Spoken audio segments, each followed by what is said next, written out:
There's been a lot of noise recently over the apparent revelation from a Pfizer executive about their lack of any data regarding transmission efficacy upon the vaccine's release onto the market. Everybody has seen this video at this point. I've got to include a little bit, so this is a very quick question and answer cut. Was the Pfizer COVID vaccine tested on stopping the transmission of the virus before it entered the market? No, we had to really move at the speed of science to really understand what is taking place in the market. Assuming this had been a revelation, which it turns out it actually wasn't, my reaction to this was that it's a bit of an irrelevance, because if you contract the virus less, which the limited trial data, yes it was very limited, suggested was the case, then as a group you pass it on less and you get to the exact same point. I will just briefly backtrack over this. This was the report back then in December 2020. That's the 18,000 odd vaccine test group, and that's the similar number of placebo controls. In the vaccine group there were 8 infections detected, and in the placebo group there were 162 infections. The vaccine group had 5% the number of infections of the placebo group, which tells you that the vaccine group's risk was 95% reduced in relation to the placebo group, according to the trial data. How the test group compares to the non-test lot is very important information, because it tells you how good the tested product is. This is probably the most important information that you can have. However, if you want more information, if you want to know about the risk overall to the population at large, you then need to take those 162 and those 8 cases and compare them to the total population size, 18,000 plus for each group. That then focuses on the risk to everyone, and it moves the focus away from how good is this thing. That doesn't change. The numbers don't change relative to each other, but they're much smaller, because then you're looking at the numbers in relation to everyone as opposed to simply the vaccine group and the non-vaccine group compared to each other. The focus is now changed. And since the vaccine group did have far fewer infections from the trial data and nothing else, and subsequent data radically changed that situation, but since they did in the trial data have many fewer infections, it is the case that the vaccine group will transmit the virus less than the placebo group. That just stands to reason, and that's why my attitude was it's a bit of an irrelevance, because even if they didn't directly test, they did test indirectly. So it's a bit of a non-event as far as I was concerned. However, as it turns out, the situation is somewhat different, because Pfizer did know about this from the beginning, and they did report on the fact back then. December 2020 again. First we get all that about the vaccine group compared to the placebo group, as I just did above, and then we get this. At this time, data are not available to make a determination about how long the vaccine will provide protection. Pause briefly there. Were we not told at the time that 2 vaccines would be sufficient? They had absolutely no idea if that was the case.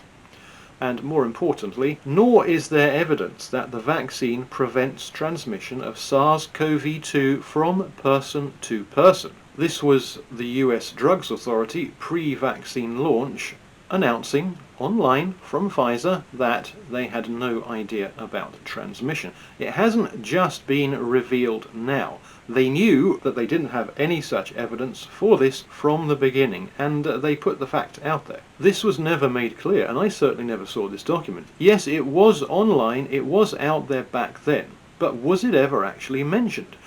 We saw back then these headlines aplenty about catching the virus. Was it ever made clear? Was it ever properly publicised in the media that they didn't know anything about transmission? They could have honestly said, we have no direct evidence of transmission person to person. However, we do have direct evidence of reduced possibility of catching the virus, which means then you, as a vaccinated group, will have less chance of passing it on. We do have that direct evidence, even if we don't know exactly about levels of transmission person to person. That would have been entirely honest, and that was never put out there. This is what Piers Morgan said the other day.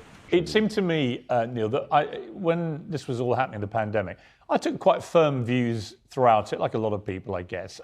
One of which was when it was believed, when the vaccines first came along, that they would stop transmission. It seemed to me if you refuse to be vaccinated, you shouldn't be entitled to the same rights to go to nightclubs and stuff as those who'd taken the vaccine and were therefore not able to transmit it. When it was believed, when the vaccines first came along, that they would stop transmission.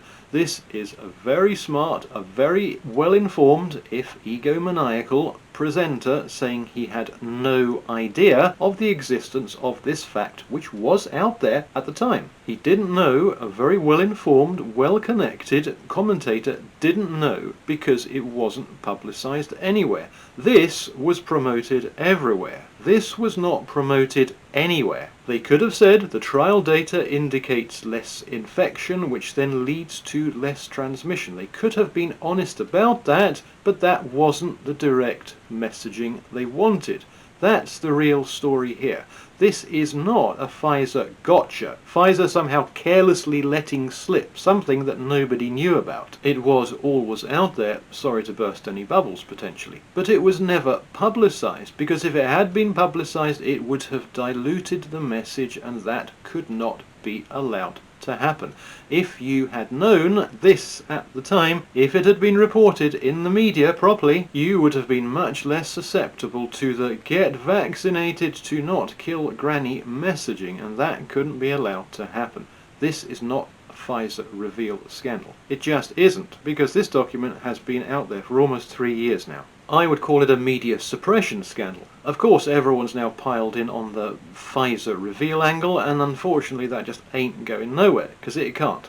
The fact is, the information was all out there, but nobody really knew anything about it, including well-informed, intelligent people who would normally be the first to know because it was sat on by the media. That's your scandal right there. It's not as fun as a Pfizer mic drop moment, but that's got nowhere to go. The information was out there, but nobody really talked about it. They lied by omission. Why did they not honestly report on this when they could have made a perfectly plausible, decent case about it? Because that would have undermined the message, because this does not look so good in the face of this. What you're looking at there radically undermines the vaccinate to not kill granny message. The media lying about that by catastrophic omission is not as fun as a Pfizer accidental reveal moment, but it does have the advantage of being the reality of the situation, and it is still extremely bad.